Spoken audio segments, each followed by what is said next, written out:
Hey, what's up, guys? Nick here with Overage Syndicate, and today I'm going to share with you another case study of a deal that I've done. A little bit of an older deal. This was actually probably the biggest deal that I've ever done to date, as far as the amount of overage recovered. It was not my most profitable deal, only made about 10K on this one, but it was probably the highest amount recovered in one single case to date, which was a little over $200,000. So very large overage. And what are some takeaways we can gain from this case study? First off, overages are not just generated from single family homes.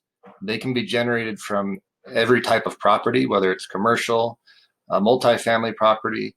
In this particular case, even though it looks like a single family home, it was actually classified as a triplex. And so it wasn't just a single family, even though, single family does fall in that realm, but it is a triplex. And because it was a triplex, it sold at a very high amount at the auction. There was a lot of competition. And also, I think because of the area it was in, played a role. Um, but yeah, overages can be generated from multiple types of properties and obviously from different types of foreclosure sales, whether it's a foreclosure for taxes, property taxes, tax sales, or a foreclosure of non-payment of mortgage or for mortgage foreclosure. Remember TOs and MOs.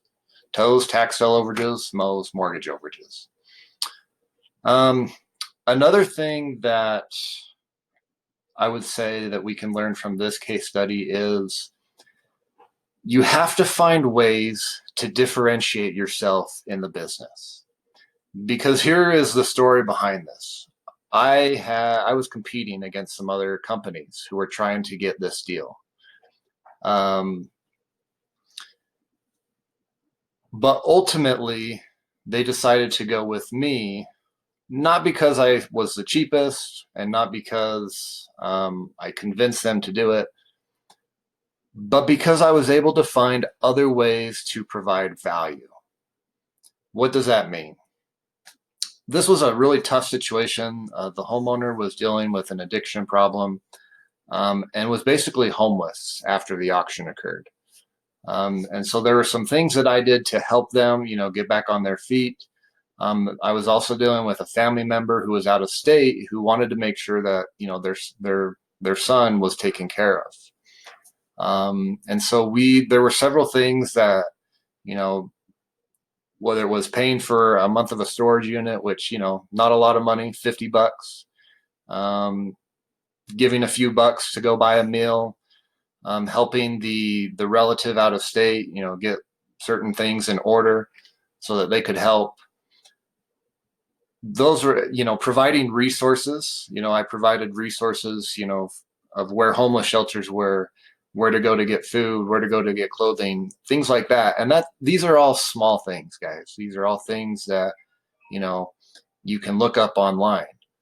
But the point I'm trying to make is find ways to provide value to your potential client.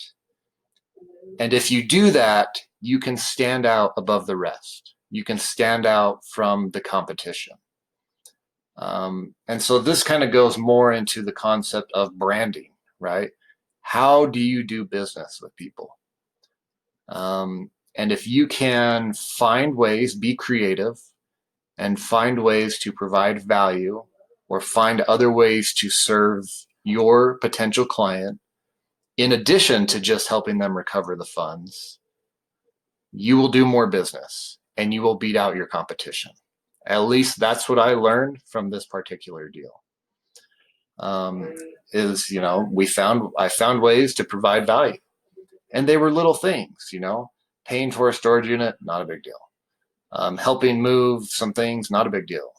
Giving up a couple bucks to go buy a meal, not a big deal. Providing resources of where to go, for shelter, not a big deal. You use Google for that. They're small things, but these small little things can make a huge difference and a huge impact. So those are the key takeaways from this case study. Again, this was the highest amount of overage we ever recovered.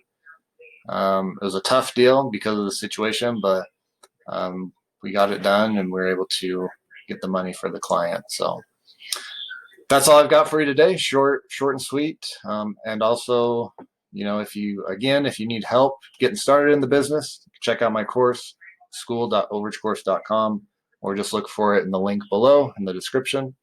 And I hope that helps, and we'll see you in the next one. Thanks, guys.